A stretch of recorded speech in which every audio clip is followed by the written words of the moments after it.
Olá, meu nome é Laiana Meirinho, sou estudante de Física e eu vou fazer um resuminho sobre ondas hoje.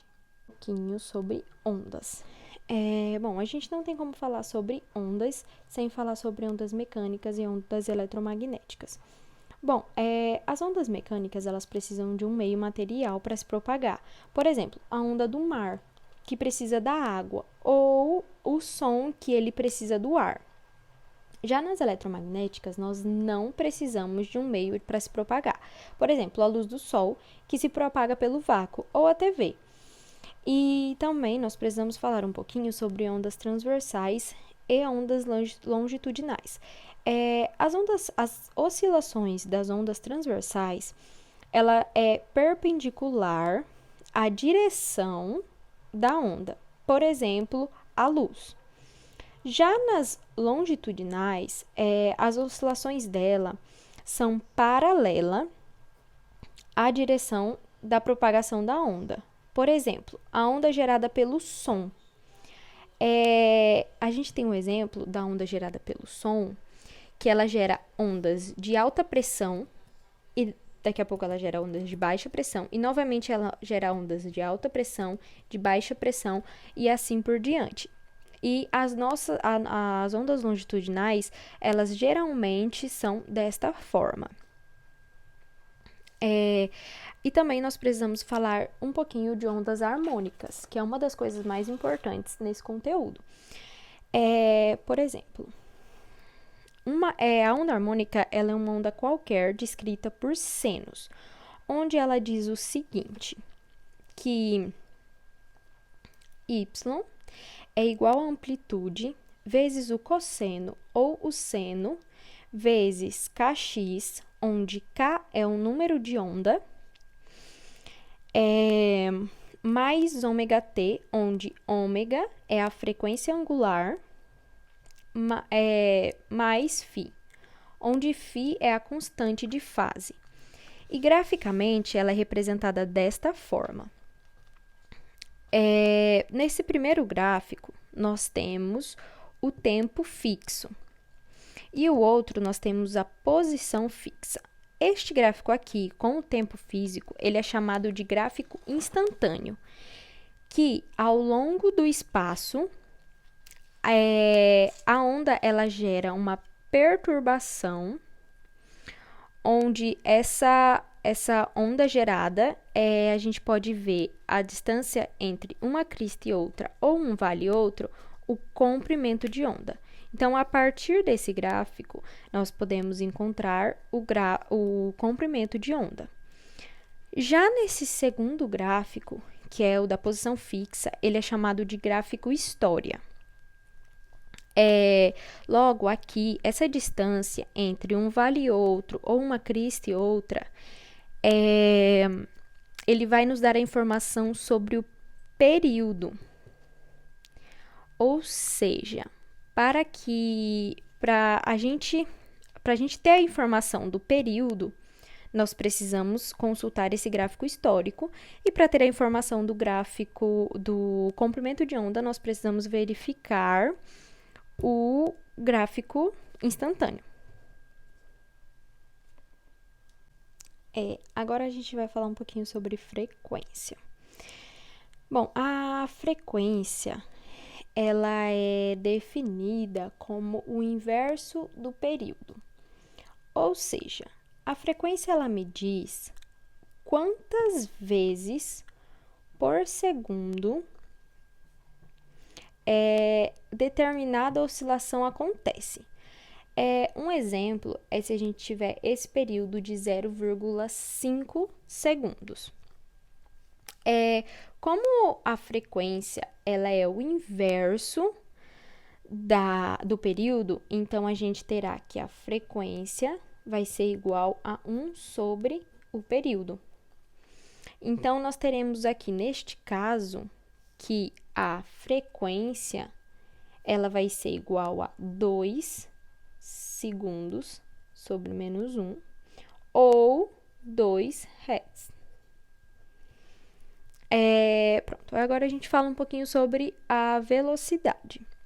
Bom, a velocidade ela pode ser definida por lambda, que é o comprimento de onda, sobre t, o período. Ou por lambda vezes a frequência. Então, por exemplo, se a gente precisasse da frequência, nesse caso aqui, a gente já teria uma frequência, a gente poderia fazer a conta por frequência e não por período.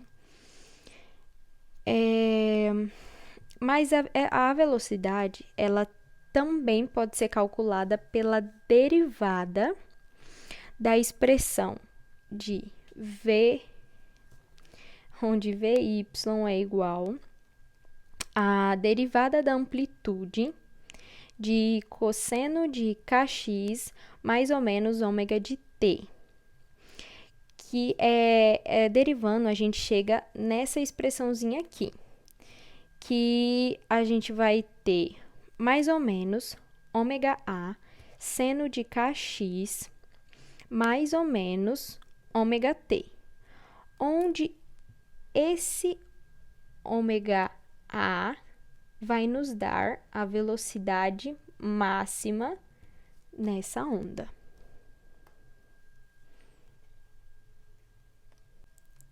Continuando, a gente agora também vai falar sobre velocidade na corda, que a primeira regra ela é muito simples e faz o total sentido. Quanto maior a minha tensão for na corda, maior vai ser a minha velocidade. E a velocidade, ela também pode ser, ela também não, ela é definida por velocidade igual a raiz de t sobre μ, onde μ é a densidade linear de massa e t, como a gente já viu, o período. Mas como é que a gente acha esse μ? O μ ele é definido pela massa sobre o comprimento.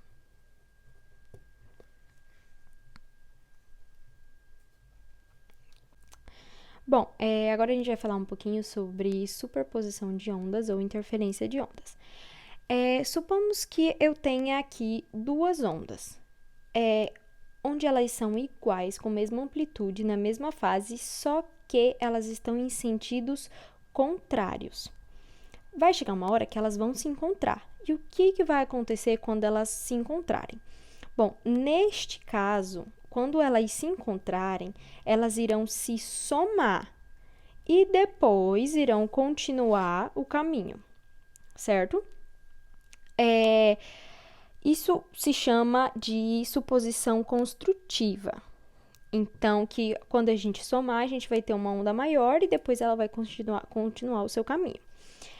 Agora, a gente tem outro exemplo que é assim. Quando a gente tiver duas ondas que estão em fase contrária e sentido oposto, a gente tem mais ou menos essa ideia, que um momento aqui elas também vão se encontrar, assim como no outro exemplo. E só que quando isso acontecer, elas vão se anular, porque aqui uma vai compensar a outra. E depois elas vão seguir o caminho como já fizeram. Isso vai se chamar de interferência destrutiva.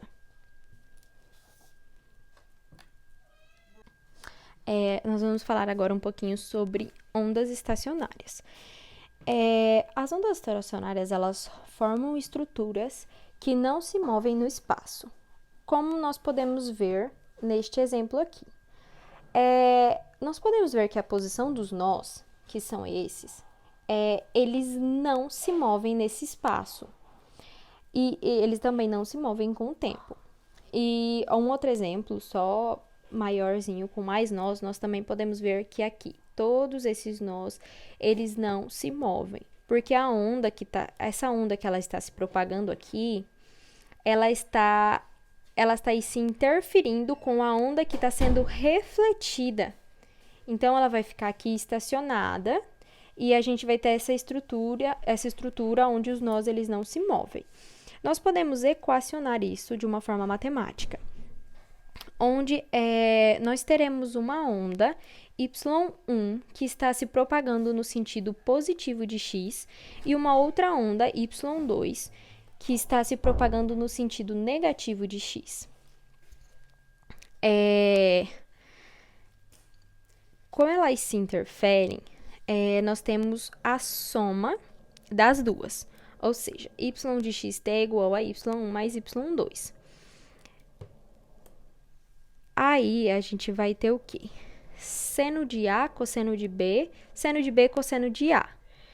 E assim a gente vai ter essa equaçãozinha, a gente vai ter essa questão aqui, né? Que é o seno de A cosseno de B menos o seno de B vezes o cosseno de A. Tá vendo? Aqui, cosseno de A. E mais o...